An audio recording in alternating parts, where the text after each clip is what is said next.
ஆச்சி பாதாம் ட்ரிங்க் வழங்கும் மணிச் செய்திகள். இணைந்து வழங்குபவர்கள் அரசன் சோப். ரொம்ப ரொம்ப நல்ல சோப்.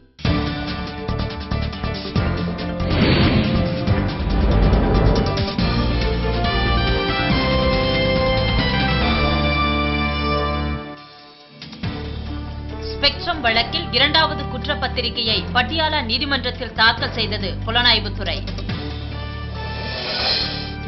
கோத்ரா தொடர்வண்டி எரிப்பு குறித்த சிறப்பு புலனாய்வு குழுவின் அறிக்கை உச்சநீதிமன்றத்தில் தாக்கல்.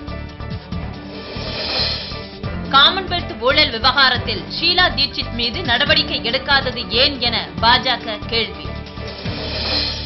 இக்பால் சிங்கிடம் விசாரணை நடத்த புதுச்சேரி ஆளுநர் மாளிகைக்கு சென்றது அமலாக்கத்துறை அதிகாரிகள் குழு. ஆந்திர மாநிலம் சேத்தனப்பள்ளி அருகே நிகழ்ந்த சாலை விபத்தில் 10 பெண்கள் பலி. போர்க்குற்றவாளி ராஜபக்சேவுக்கு இந்திய அரசு ஆதரவு அளிக்க கூடாது இல கணேசன் வலியுறுத்தல். தேனி மாவட்டத்தில் பெய்து வரும் தொடர் மழையால் முல்லைப் பெரியாறு அணையின் நீர்மட்டம் உயர்வு. சிதம்பரத்தில் மீனவ கிராமங்களிடையே ஏற்பட்ட மோதலில் ஊர்திகள் சேதம், காவல்துறை குவிப்பு.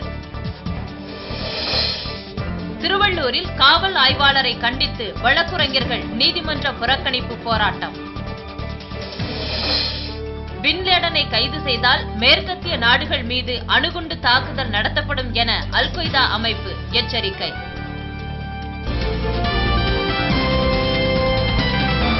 மணிச் செய்திகள் வழங்கியவர்கள்